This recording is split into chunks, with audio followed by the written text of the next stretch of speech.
Hi, I'm Ryan Hunter, and this is Kalispell Connections, a program where I interview local community leaders about issues important to the community. And today I have with me Nicole Fairclough, teacher, 7th grade math teacher at Kalispell Middle School. Welcome, Nicole. Thanks for having me. So Nicole, can you tell us how long have you been a teacher and how did you get into teaching? So I'm wrapping up my 3rd year of teaching, second at Kalispell Middle School. I taught for a year over in Idaho, and I've taught 6th, 7th, and 8th grade, primarily math, and I did 1 year of English. But I don't know, just had some great teachers in middle school and high school, and so I started in exercise science in college and wasn't the best fit for me, so I ended up switching over to teaching, and really glad that I made that switch early on. Yeah, so you've been into a few years, so it must be quite a shock to experience the pandemic and all the changes that have come from that. How has being making that switch to online, teaching online, been for you, both the challenges and the successes, but particularly I would think for math. I mean, math is kind of a challenging subject. How's that been going for you? I'm glad I'm not in my first year of teaching. Yeah. And, it's had its challenges. I'd say after a couple weeks, I felt like I had a pretty good system down. I think the hardest part is there's no face-to-face anymore. I host some live math help sessions that are optional and kids can pop in, ask a couple questions, get help. And I've had some consistent students take advantage of that, others not so much, but it's really what works best for them. And so besides that, it's all up to them to watch the videos that I make and then work through the assignments and the little short quiz each week. And so the technology piece I feel pretty comfortable with, kind of, Google Drive and everything we used a lot in college. And that's what we use at KMS. So that's been pretty easy for me, but just finding what works best, not so much for me, but for the students has been hard. 7th graders, they'll reach out for help, but they don't always give that feedback of like, this is working, this isn't. And so trying to change a few things along the way, but also not throw a ton of new things at them. And it's hard too, because trying to gauge time management and not overwhelm them with just math because it's one of 7 classes, but also trying to make some quality assignments.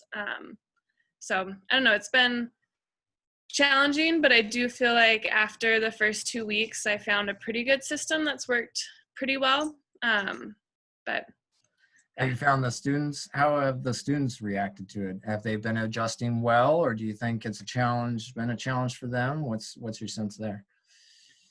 I think we have a lot of different students. And so for some, those great top-notch students who have that support and the technology at home, it was pretty easy transition for them. I'd say they don't necessarily like it, but they're doing well with being at home.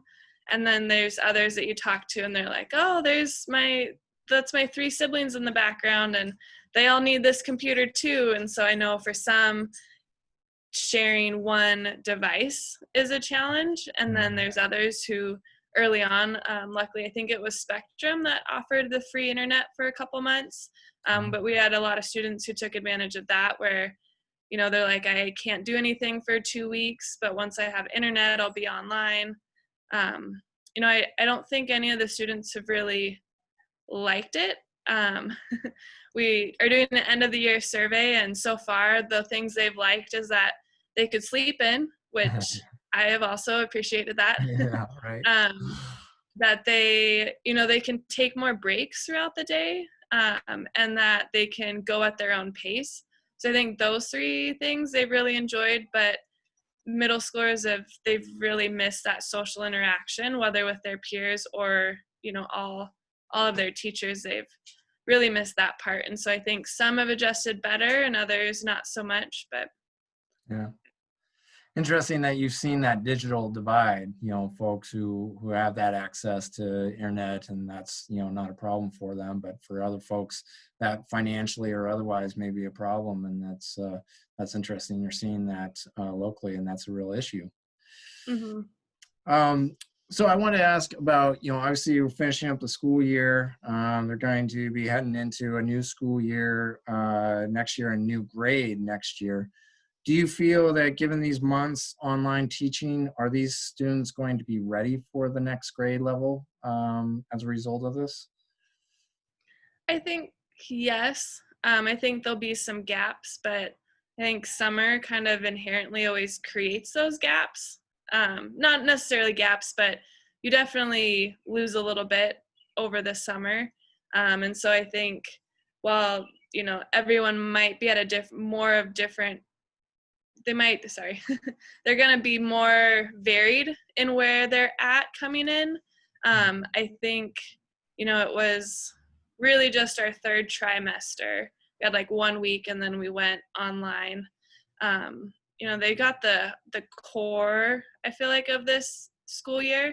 And while what we were still teaching is important, I think that's something that in the last week, we as teachers are going to make a plan for how to incorporate that more, what they've missed into the fall a little bit more and throughout next year, so that wherever those gaps are, we can help get them back where they need to be.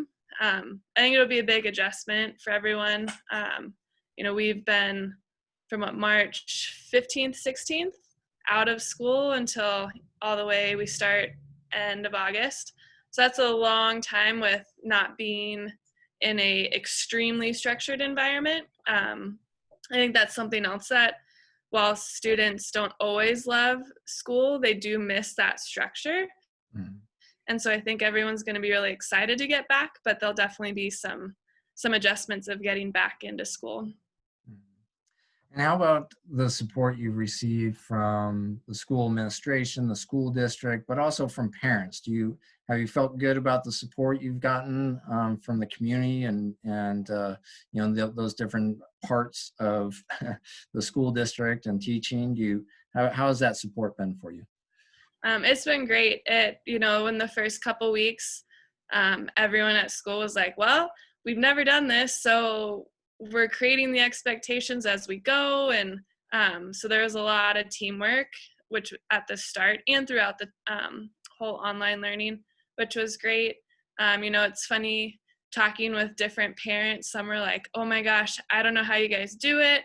I can't stand my child and it's only 10:30 in the morning. Others, I think everyone's at a different point, but I think everyone so far has been super appreciative.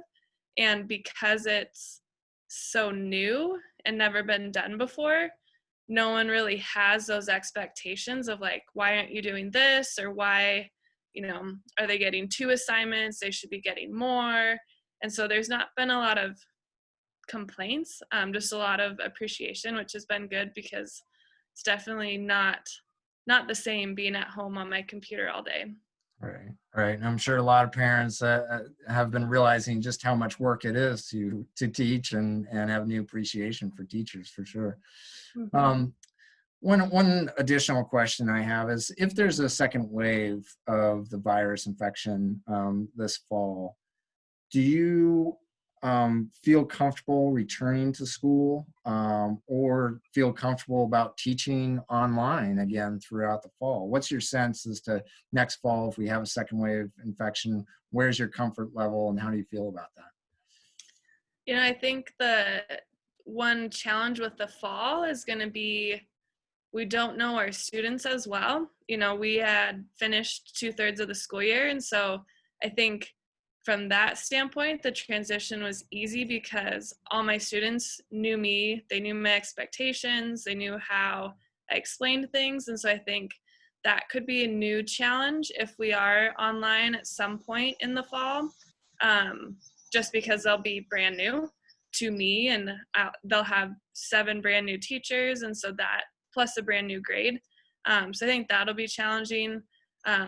It's kind of hard to say. I don't quite know what's going to happen, but I think so far I felt comfortable with everything that kind of the guidelines and what we've been asked to do as teachers. So I trust in that, and I hope we're not, but I also, if we're online, I think we are doing a survey right now from both students and parents to get some feedback. And I've got about 30 in so far, and there's been some really good feedback and things of like, oh, not only do I want to change that if we are online, but I want to try to add that in to the classroom a little bit. So I think if we're never online again, I have some new tools that I'm going to bring in from this online and incorporate it into the classroom. And if we are online again, hopefully, we can tweak the systems that we've created now and make it even better for the fall. But that'll definitely be a challenge, I think. Great. Well, Nicole, thank you so much for speaking with me. And thank you for all the work you and the other teachers in the community do. I really think teachers are one of the most important assets to any community. And I thank you for your work and all the learning on the fly that you guys have had to do in this pandemic, this situation. And I wish you the best of luck as we go into next school year. Yeah, thank you. Thanks for having me on. All right.